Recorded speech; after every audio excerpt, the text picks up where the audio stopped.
As I happen to see you at the Cohasset Playhouse and Mr. Pym passes by...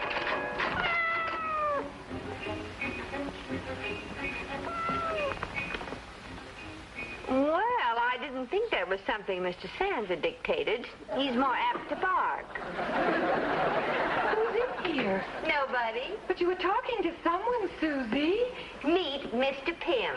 Oh, isn't he cute? Oh. Oh. How do you know his name's Mr. Pym? Well, I was just typing something about Mr. Pym passing by, and there he was. So if his name isn't Mr. Pym, it ought to be. Oh, you're right, Susie. He looks like Mr. Pym. Do you suppose he's lost?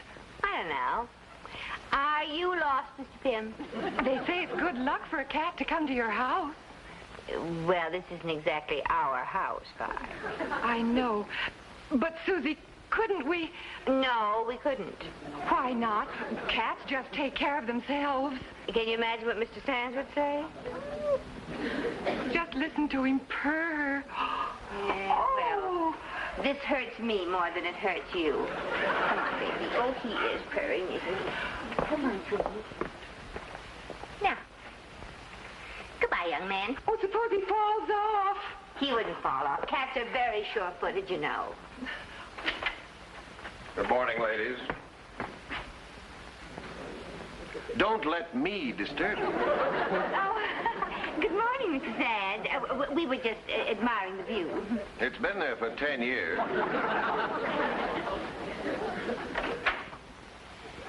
He's in his Simon Legree mood this morning. Susie, he's gone. Oh, now, Vi, take it easy. You know what they say about cats. They have 9 lives. And we've snuffed out every one of them. I feel like a murderer, a triple murderer. Now, take it easy. Look. Mr. Pym! Oh, Mr. Pym. Mr. Pym, you came back. Oh, Susie, it's an omen. This cat wants us to adopt him. Oh, I think it's the other way around. He's adopting us. All we'd have to do is feed him and give him a place to sleep. Why, he wouldn't give us any trouble at all. No, he wouldn't give us any trouble, but he would. You could ask. Give him his coffee. You always say he's at his best after his first cup of coffee. Oh, I don't even think that would help this morning. He'll just have to take it black today. Uh-oh. To match his mood, no doubt. Oh, kitty, nice, kitty. Come get his milk. Drink his milk right here.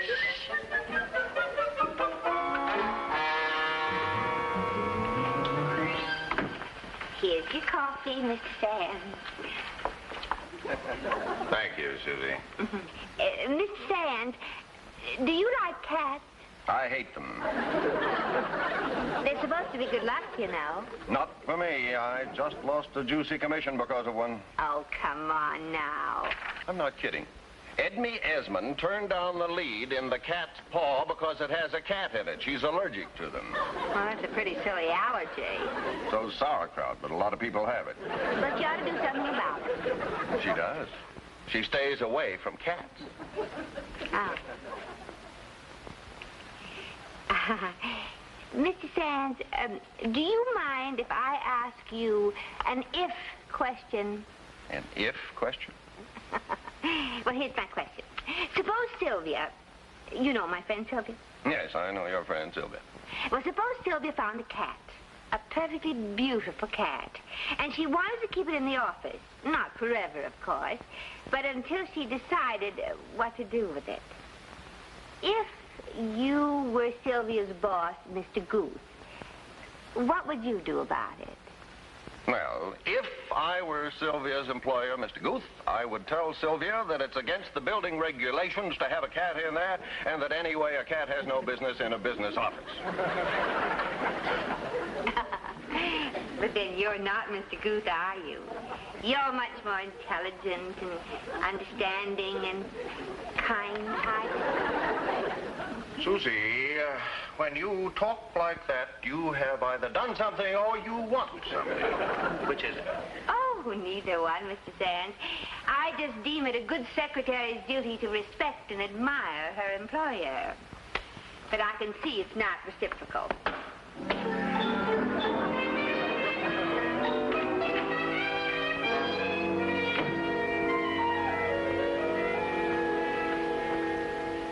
He drank almost all of it. Now, you know what they say, Vi. If you feed a cat, you'll never get rid of it. Who wants to? Look. Oh, isn't that cute? He climbed in all by himself. Did you mention anything to Mr. Sands? Yes, I hinted something. Did he hint something? No, in about 6 different ways. Oh, Susie. Susie, how about some more coffee? Oh, yes, sir. Coming right up. And put some cream in it this time. You forgot it before. Oh, well, we haven't any cream. We just ran out. And no wonder. Is it good out of a saucer? Oh, it wasn't for me. I'm so glad. Now, where is that cat? That hypothetical cat that Sylvia supposedly found. Oh, that cat. Oh, well, you have to ask Sylvia about that. Where is it, Susie? Oh, that cat? You mean the cat in the hot tin pile? Yes, Susie. You'll find it under M for Mr. Pym.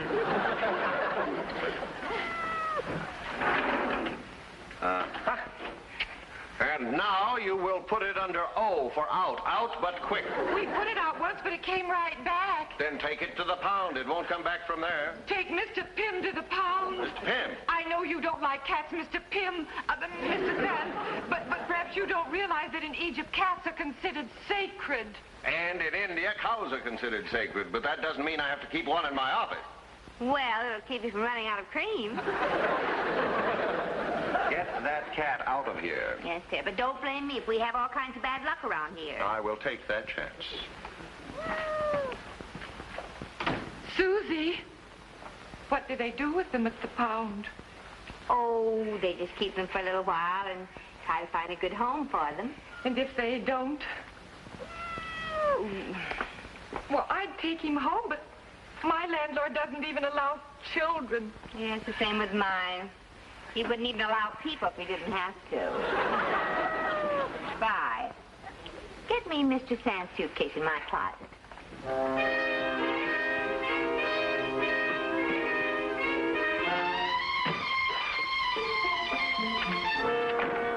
Are you going somewhere, Susie? No, but Mr. Pym is. Oh. Is that a new bag? Yes, Mr. Sands just bought it. Here, help me. This thing's got a breeze, you know. Cold right here. So, you see, Sando, you really need a cat. Imagine owning a restaurant called the Black Cat and not having one. Well, there is plenty to eat here, and there is a large garden in the back. Yes, I thought so. Of course, we wouldn't give him to just anybody, you know. Well, I think you ought to have a look at him. Bye. Here he is. Oh, Mr. Oh, it is And he charming. has such a nice name, Mr. Pym. Good. I'm going to call him Laszlo. But you will take him. Of course. Kessenem Sepe, thank you very much, little. You will let us come to see him, won't Of you? course. Oh, Latsika, Putsika. Bye. Let's go now. Not turn back.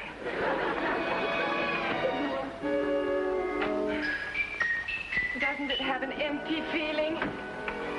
Well, we just had that little cat for such a short time. I just can't forget him. And getting a book on cats won't help you forget him. Cats Are People by Sigmund Hoffner. And they are, too. There's a theory that famous personages come back to the earth in the form of cats. I think I know a couple.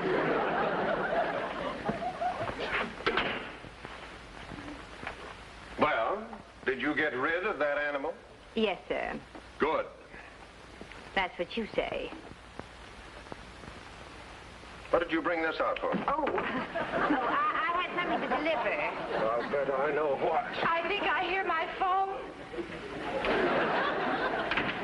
That was a very expensive bag, Susie. Well, I couldn't very well take him out of here by helicopter. Okay. But be sure to have this office aired out before Edme Esmond comes here tomorrow. I told you she's terribly allergic to cats. And I'm getting very allergic to people who don't like cats. That was my phone, Susie, and it was Sandor. Mr. Pym's disappeared. Oh, no. Oh, I know he'll be run over. All that traffic out there.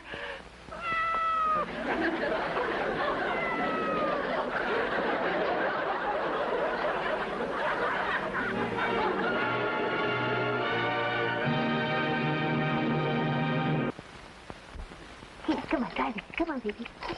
Here. Uh-oh, here's the boss.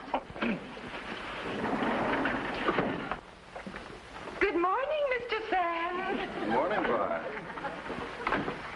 Good morning, Susie. Good morning, Mr. Sands. I thought I'd get in early this morning, but you seem to have gotten in even earlier. Are you feeling all right? Mr. Sands, that kind of sarcasm is very easy. You have many virtues, Susie, but punctuality is not one of them. What's on the calendar? You were going over the fielding contracts this morning. You have a luncheon appointment with your lawyer, and at 2:30, Edme Esmond is coming in to see you. That's all. Oh, that reminds me. I think I may get Edme to do that part after all. Would you get me a script of The Cat's Paw, please? Yes.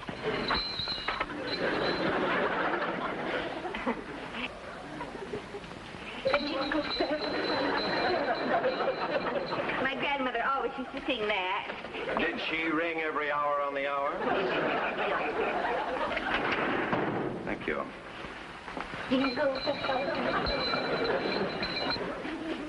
Maybe I got here too early this morning.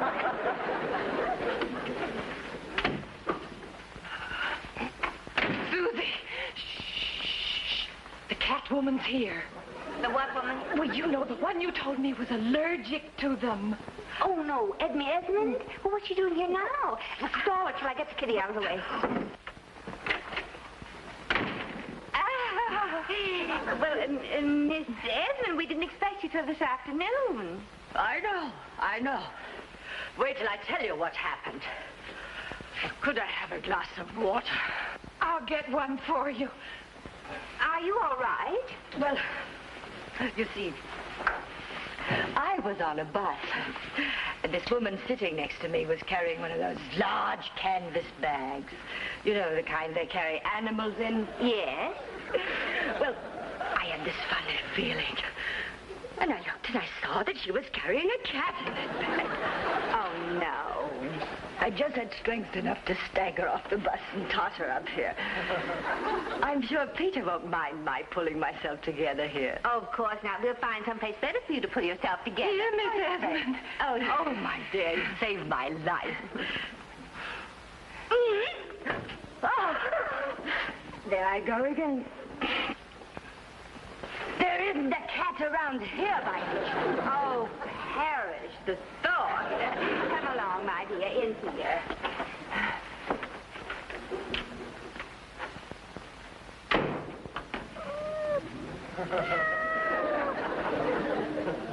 That's a nice boy. I do hope you won't mind my barging in on you like this, Peter. Of course not, Edme. I understand perfectly. As a matter of fact, I'm glad you're here. I want to talk to you again about the cat's paw. Oh, please, don't mention that word. Now, look, I have gone over this script very carefully, and the cat is completely unnecessary. It's only used for a sort of silly symbolism. So, why don't we get Tex Johnson to eliminate it? Simple, isn't it? Very simple. Well, I think it's a perfectly wonderful idea, Peter. Susie, you call Tex on the phone and talk to him about it. Me? Yes, well, I think perhaps Tex and I are a little too close. All right.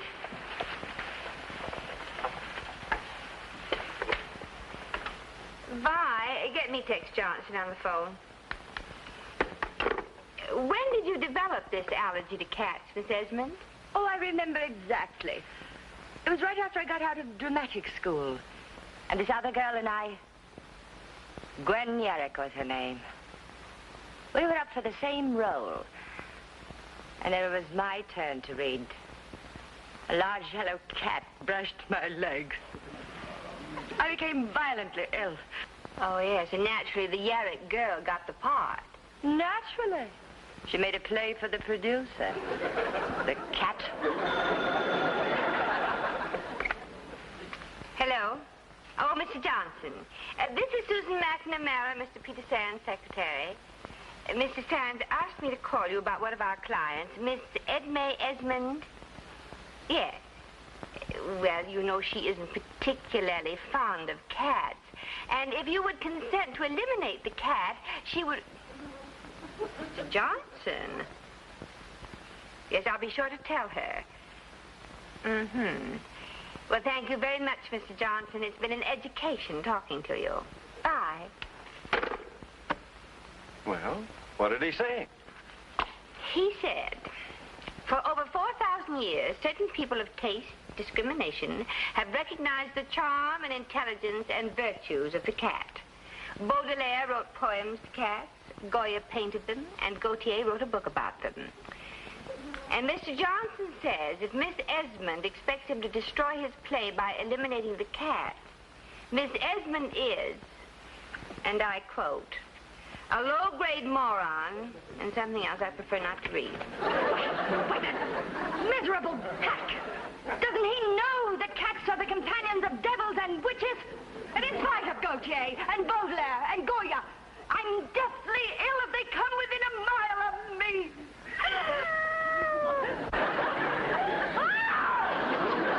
I'm in a nest of murderers. Believe me, Ed, I had nothing to do with it. You get out of here! Look, get that out. So sorry. Get that cat out of here. You'll hear from me in the morning, Edby, when you're feeling better. And you'll hear from me. Naturally, I shall not keep you on as my agent. I won't know until tomorrow how much I can sue you for.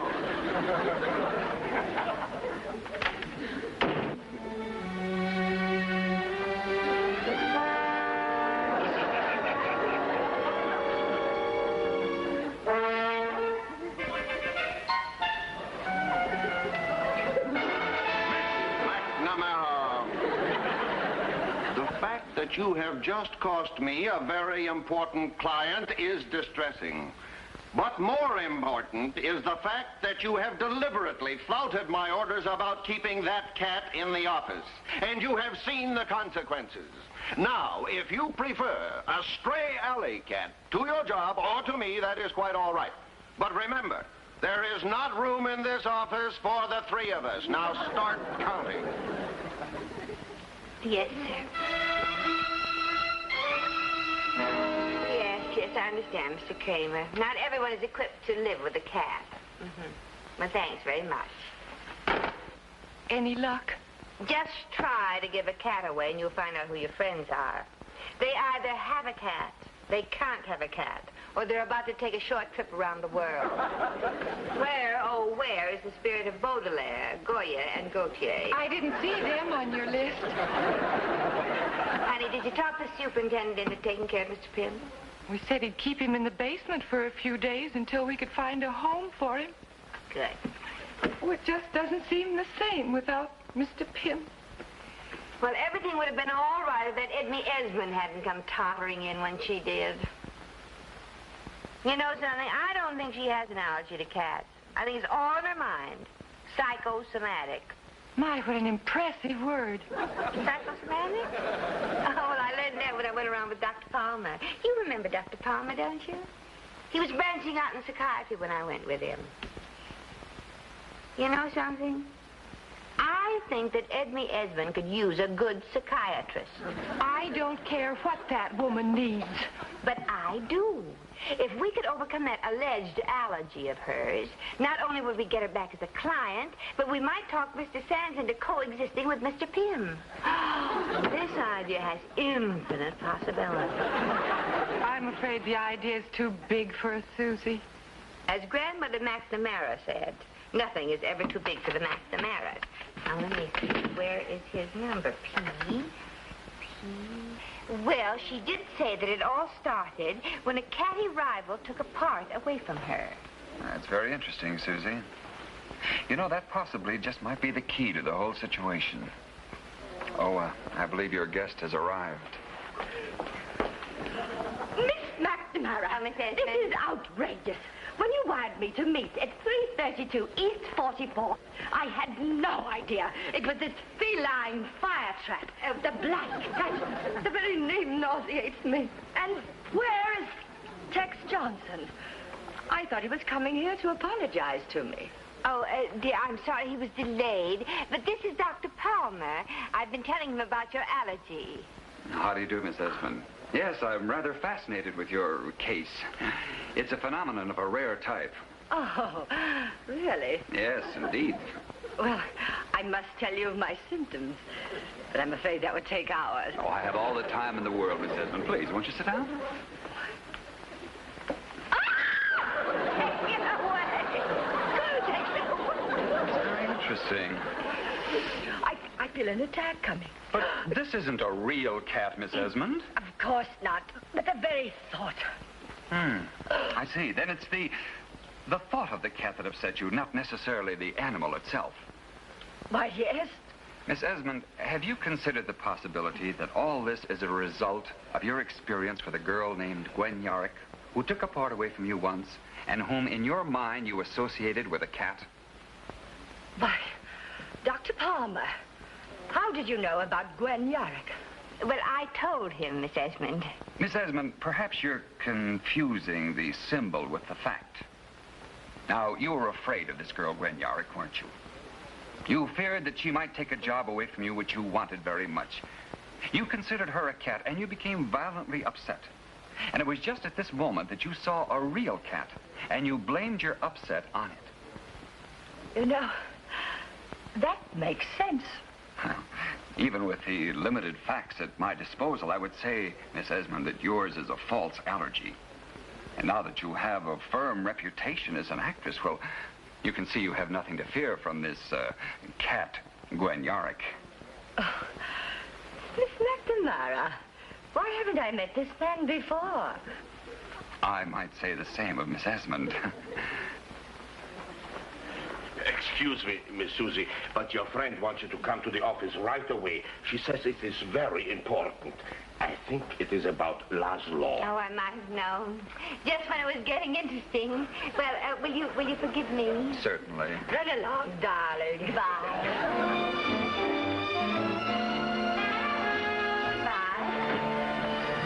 Oh, Susie, wait till I tell you. I know. Mr. Pym has escaped from the basement. But that isn't all. Go on. Go on. Go on. And he's back in his bed. And wait till you see why. I guess we made a mistake. But what a wonderful mistake. Oh, Susie, just think. We're grandmothers. Oh. What is going on?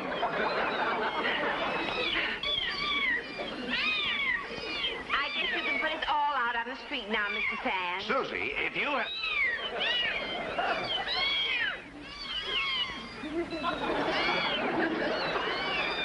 Gosh. Here. Take it.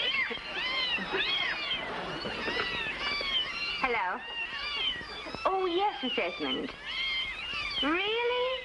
Oh, that's wonderful. I'll tell Mr. Sands right away. How many are there? 6. Mr. Sands, that was Edna Esmond. She just spoke to Tex Johnson and accepted that part. But her allergy. Well, a friend of mine talked her out of that. And she says she wants to use our cat for the lead in the play. He brought her luck. Oh, Susie. Oh, and I said that I'd have you take care of the deal, Mr. Sands. Well, I've handled hillbillies, sword swallowers, and performing seals. Why not a talented cat? Mr. Pym's becoming a great actress. Well, under the circumstances, don't you think it would be better if we changed his name to Sarah Bernhardt?